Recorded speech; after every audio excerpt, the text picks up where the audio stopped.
पिछड़े पिछड़े वर्गों में जोड़ दो हमें। तो एक मसला आ गया, लड़का लड़की शादी करना चाह रहे थे, लड़की पिछड़े वर्गों की थी, लड़का जो है वो जाट बरादरी से। रिश्तेदार आगे बोले कि मारते या समस्या होती है, अंतर जातीय कैसे?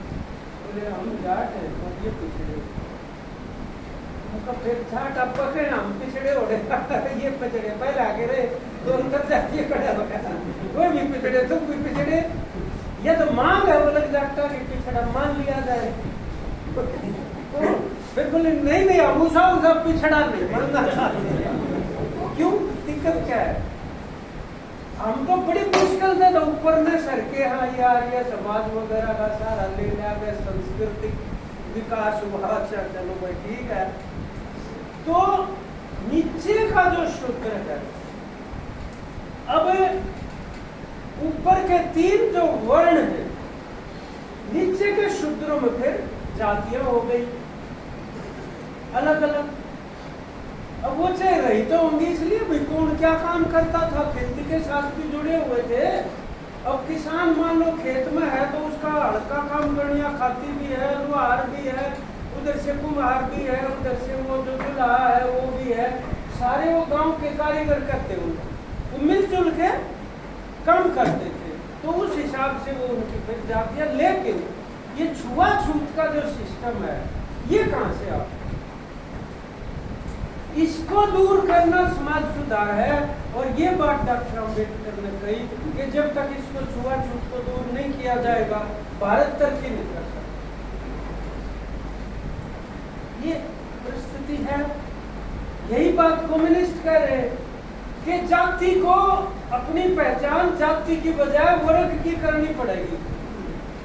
नहीं तो ये सच्चाई की बात नहीं है कि जब सारे उत्तर भारत में आंदोलन था, दिल्ली के बॉर्डर पर बैठे थे और शाहजहांपुर के बॉर्डर पर भी बैठे थे, उस टाइम पर दक्षिण भारत में आंदोलन न दक्षिण हरियाणा में आंदोलन क्यों नहीं? रेवाड़ी मंदिर कटे किसान को नहीं क्यों रहते? ये जात की वजह से प्रचार यो कर दिया उनके बीच में जाटा का आंदोलन तो किसान जो है उसका पट्टा ला दिया। अब वो बता रहे हैं, यहाँ 2-3 घटनाएं बताई। इससे डाले यूनिवर्सिटी के अंदर एक आंदोलन हुआ, उसके ऊपर जात का पट्टा लगा दिया और उसको नुकसान पहुंचाया। क्योंकि ये जात का पट्टा लगाना किसको सूट करता है? उसको करता है जो लूट कर रहा है। इसी प्रकार एक आंदोलन रोहतक के मेडिकल कॉलेज में हुआ, क्लास 4 बालिका का कच्चे कर्मचारी, वो भी उसका भी आंदोलन पर फट्टा ला दिया। बोला जाटा का आंदोलन है। जाटा का कैसे भाई? थारे कर्मचारी ने बोले खा पान लग रही है तो फिर खा पा रही है तो जाटा का हो। ये जो सिस्टम है बकायदा, ये इसको कहते हैं पहचान की राजनीति। एक होती है पहचान और एक होती है पहचान की राजनीति। पहचान में कोई दिक्कत नहीं। अगर मान लो महिला होने के नाते अपनी आवाज उठा रही है तो ये पहचान है। दलित जो है, दलित होने के नाते अपनी आवाज उठा रहा है, वो पहचान है। पहचान की राजनीति नहीं है वो। तो पहचान की राजनीति तब बढ़ती है जब वो जो पहचान वाले हैं वो तो कह रहे हैं हम एकता करने के लिए करते हैं। महिला समिति या दलित आंदोलन ये कह रहा है कि और जितने मुक्ति करने वाले आंदोलन है उनके साथ एकता चाहते हैं। और पहचान की राजनीति क्या कहती है? वो कहते हैं ना जी हम तो न्यारे हैं। फांसी के वो बैठे होंगे, वो उसे गांव के अंदर अपने खेत मजदूर यूनियन के साथी वो कबीर जयंती मनानी थी और चंदा करने लग रहे। वो धड़का मोहल्ले में चले गए कि भाई कबीर जयंती है फलाने दिन मनावांगे। और वो जो आयोजन करने वाले थे जिस मोहल्ले में वो समाज थे, तो वो वह धानक ने बोले थारा क्या मतलब भाई कबीर थे, कबीर तो मारा था, तुम क्या हतर मनाओगे? यह पहचान की राजनीति। उन लोग खुश होना चाहिए कि भाई कबीर साहब, अब वो जो भी जात से मुक्ति दिलवाने वाले जो नेता थे वो सारे घेर गोट कर जात में फेर बंद कर दिए जाते, उल्टे जात में जो जाति को तोड़ने वाले। अब डॉक्टर अंबेडकर को कोई एक जात को थोड़ी बढ़ा सकता है, तो सारे उपेक्षित वर्गों के, केवल दलित के भी नहीं, इन्होंने ये काम कर दिया। अब यही बात मान लो बाबा नानक भी तो भक्ति आंदोलन के गुरु हैं, तो बाबा नानक जब वहां गए हरिद्वार में तो वो सब इधर पूरब की तरफ यूं पानी फेंकते थे, खड़े होकर गंगा जी में, अब वो पश्चिम की तरफ फेंकने लग गया। लोग बोले तुम बाबा जी क्या कर रहे हो? बोले क्यों है? बोले न्यून क्यों पानी फेंका? बोले हमने क्यों पत्तो? बोले हम तो सूरज में चढ़ावा। वो बोले मैं अपने खेता से डाऊंगी। बोले तेरे खेता तक पहुंच जाएगा? बोला थारी सूरज तो नजदीक मेरे खेत। अब ये उनका जो प्रचार था, और आज कोई उनको ये कह दे कि वो केवल सिखों का है, नहीं, मानवता के वो। परंतु आज के दौर में जो जात की पहचान है या धर्म की है, अभी कल ये मोहन भागवत जी क्या बोले, कल बोला आरएसएस का, बोला 100 साल हो गए आरएसएस को, उसके नाम का भाषण था। वो बोला हिंदू राष्ट्र तो है ही, बनाने की क्या जरूरत है? बोला 40,000 साल पहले से लेकर आज तक सबका डीएनए भारत में एक जैसा है। मैंने कहा धन्यवाद यार, यह बात कम से कम बताते थी, यह तो हमने बतानी चाहिए। डीएनए क्या होता है? डीएनए होता है इंसान के जो गुण हैं, उन गुणों को अगली पीढ़ी तक लेके जाता है। ये खून में होता है डीएनए। बोला 40,000 साल से सबका डीएनए एक सा है, तो फिर यह तो मानना है ना कि सब एक से, जात पात मजहब धर्म आदमी औरत, ये गलत नकली पहचान बना रखी है इंसान की, या कौन मानना है? और जब वो ये बात कह रहा है तो साथ में ही मोदी ने ये कही थी कि उग्रवादी की पहचान कपड़ों से की जा सकती है, मतलब टोपी से, दाढ़ी। ये इनका हमारे देश में पगड़ी और लंबी दाढ़ी 84 में मार दिए लोग सिखों को, टोपी और छोटी दाढ़ी मुसलमान को मार दिए दिल्ली में 2020 में। दाढ़ी भी नहीं, पगड़ी भी नहीं, छोटी सी आड़े लंबे बाल चोटी के उस नाम के मार दिए हिंदू।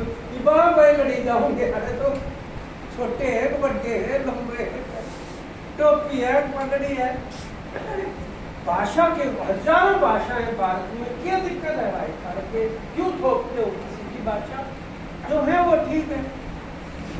नहीं बोले ऐसे कैसे समझेंगे? सारा देश एक करना तो एक भाषा होनी चाहिए। मगर सब तक कौन घूमा है इस देश में और सारे प्रांतों में जाता है? फिर कहाँ ले जाऊं ड्राइवर, उनका काम क्यों कर चल रहा है? सारे को बता दे, चाहे उड़ीसा जाके तो उड़िया में, तेलुगु में जाके तेलुगु में, केरल में जाके बोले काम चला रहे नहीं चला रहे, वो ऐसे थार जो तुम लड़ाई लड़वा रहे। ये दिक्कत है बहुत बड़ी। तो पहचान की राजनीति जाति और धर्म के नाम पर, वो बिल्कुल ठीक उदाहरण दिया था कि विधानसभा के चुनाव 6 महीने का टाइम है, 6 का भी ना होगा, लोकसभा और विधानसभा। बीजेपी की 10 सीट थी लोकसभा की, 5 हार गई लोकसभा इलेक्शन में, और सब यूं मान रहे थे विधानसभा में बहुत बुरी तरह से हारी। हो सकता है कि 10 सीट आ जाए, 20 हार की बात करें, उसके बाद उन्होंने वो जो सोशल इंजीनियरिंग करी, जो जाति की नफरत फैलाई, कान में ले जाकर जो बात कही, ये पहचान की राजनीति थी जिसने फिर अपना रंग दिखा दिया पहचान की राजनीति ने। अब देखो, अब ये बरादरियों के बीच जाके सबके तो देवता ढूंढ दिए। किसी को अगर ये नहीं पता हो कि उसी बरादरी का देवता कौन था, तो बीजेपी वाला कुछ लोग बताते कि तारा देवता कौन था।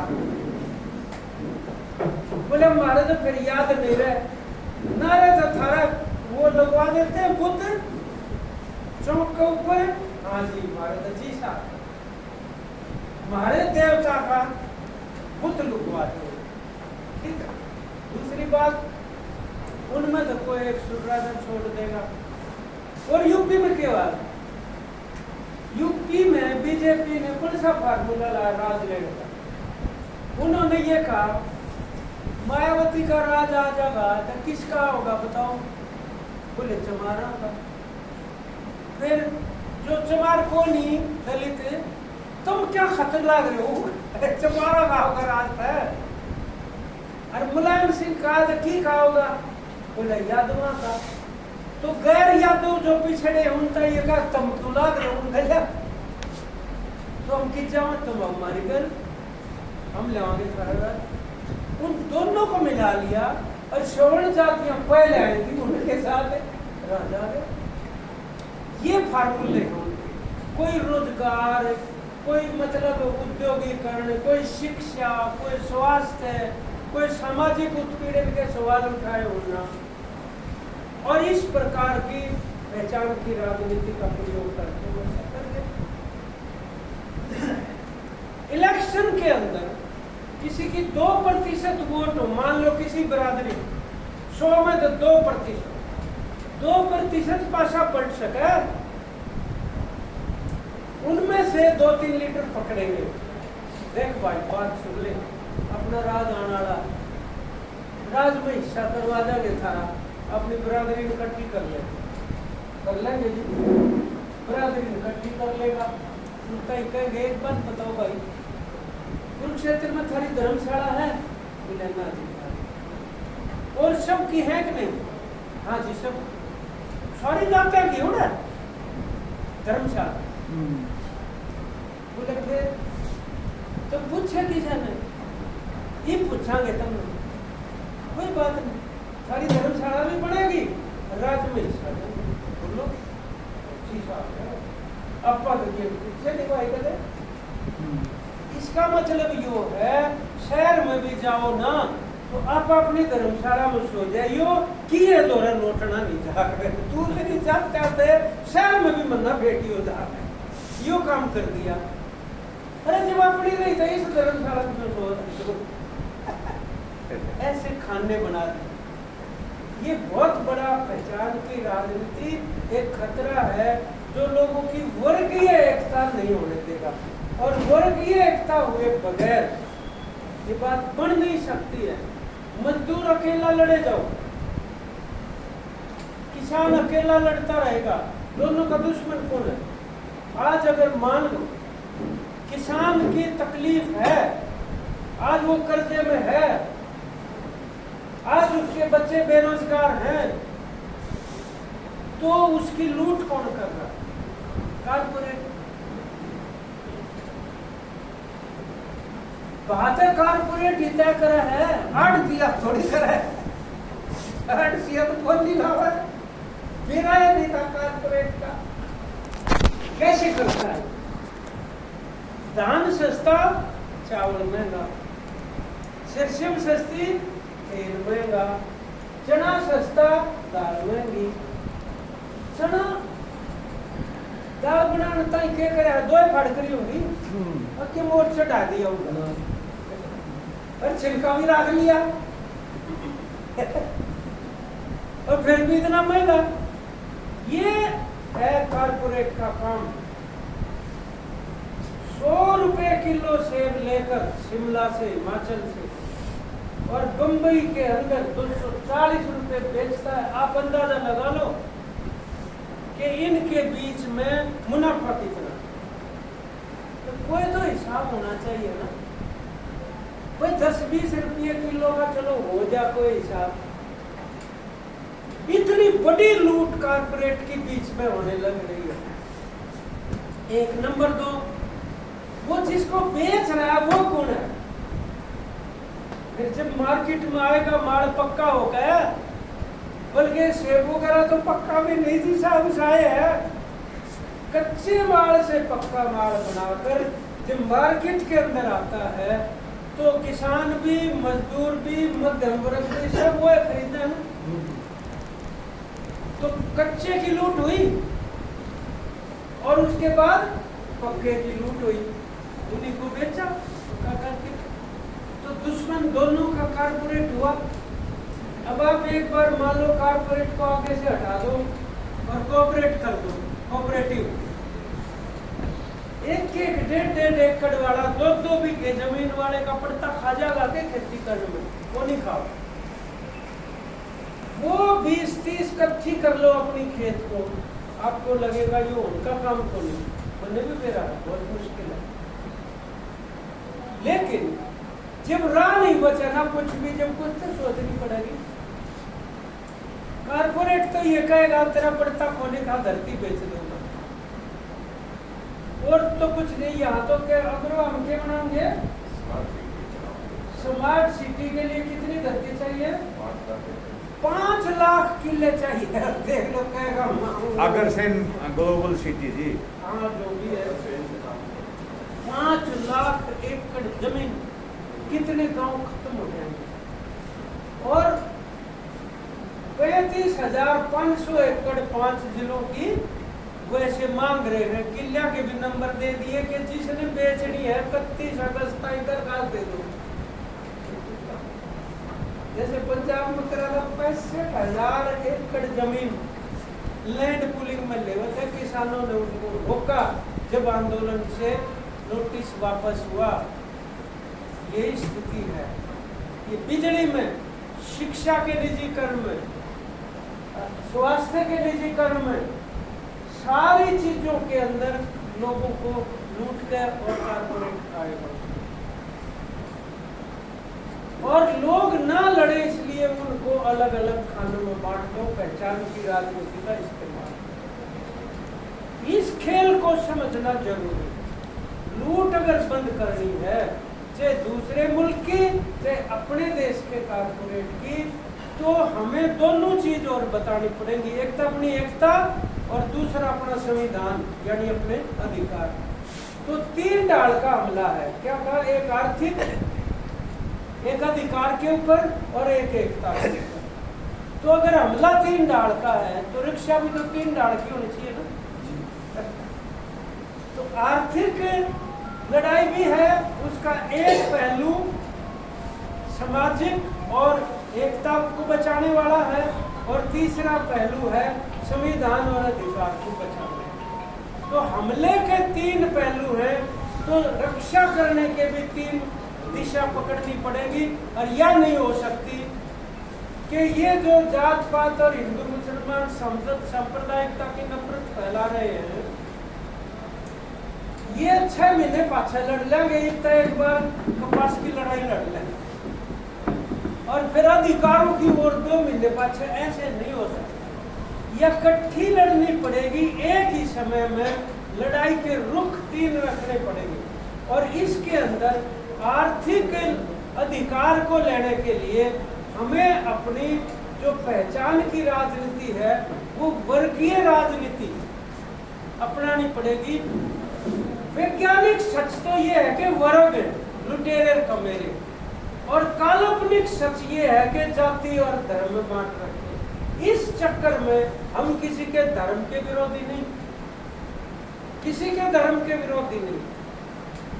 कोई अगर अपने धर्म को मानता है अपने दिल से, तो उसको मानने की स्वतंत्रता है, परंतु वो किसी दूसरे धर्म के खिलाफ नफरत नहीं फैलाएगा। अगर वो फैलाता है, किसी के धर्म का अपमान करता है, तो जिसका जो शिकार बनेगा हम उसके साथ खड़े होंगे। सीधा सा हिसाब है, ये रखना पड़ेगा। और इसी चीज ने हमें बचाया जब नूह के अंदर दंगे करवाने की कोशिश करी।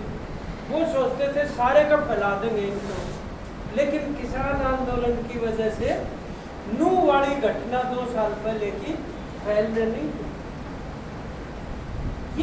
ये एक अच्छा संकेत है, अपने तजर्बे से सीखना पड़ेगा। इसलिए साथियों, जब दोनों का कारपोरेट ही शत्रु है तो दोनों की एकता होनी जरूरी है। अब मान लो किसान और खेत मजदूर और दूसरा कारीगर, गांव का कोई भी जो गैर कृषि का कारीगर है, अगर उनकी गांव में एकता हो जाए तो पासा पलट जाएगा कि नहीं? वहां पे वो अपने पक्ष का तो पंचायत बना सकते हैं, अपने पक्ष के कदम उठा सकते हैं, अपने हक का सामाजिक वातावरण बना सकते हैं। ये नीचे से शुरुआत होनी बहुत जरूरी है। ये केवल मतलब किसान मजदूर एकता का नारा लगाने से नहीं बात बनती। ये जो स्थिति है साथियों, इसके अंदर विद्यार्थियों को, नौजवानों को, महिलाओं को, उनको भी साथ लेना बहुत जरूरी है, क्योंकि वो भी किसान भी हैं, मजदूर भी हैं, मध्यम वर्ग के कर्मचारी भी, महिलाएं और कोई थोड़ी ना। तो जो आज अगर मान लो अपनी तो मुक्ति चाहता है और महिला मुक्ति का छींकाऊ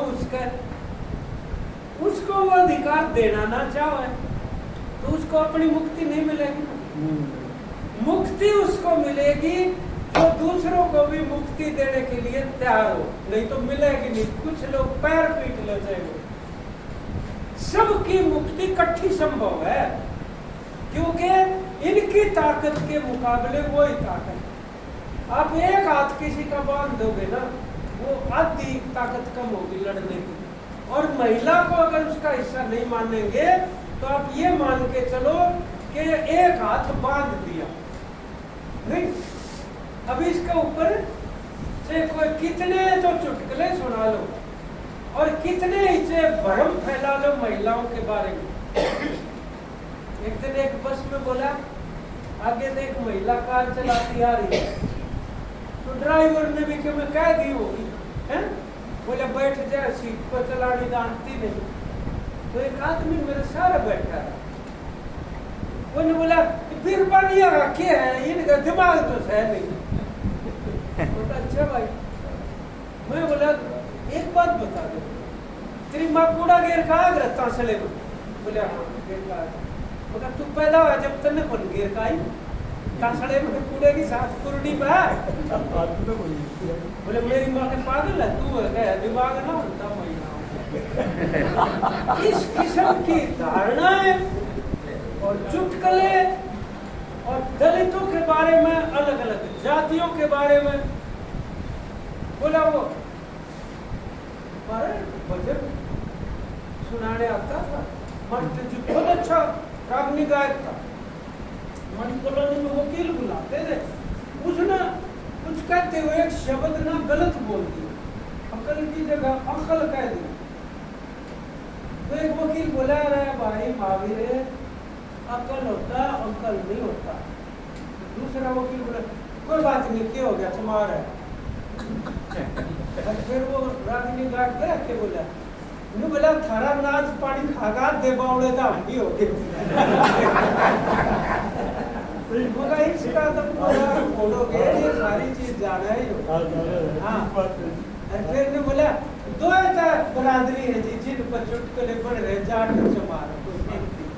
अच्छा वो ये जो धारणाएं बनाई जाती है किसी बिरादरी के बारे में, ये वैज्ञानिक धारणाएं नहीं है, ये बनाई हुई है, खिल्ली उड़ाने के लिए है।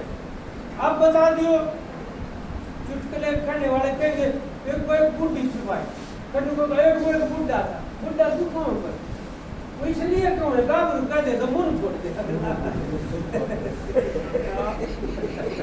कोई कह दे कि जितेंद्र बोले का गाभरू छोरा था भाई, वो पहले थप्पड़ डाल लेगा तो मत बोलिए। उसने न्यूबर आइयो कमजोर है, बोल लगा कोई इसका नाम पर टपा दे। ये रोजमर्रा के जनजीवन में जातियों के बारे में, मुसलमानों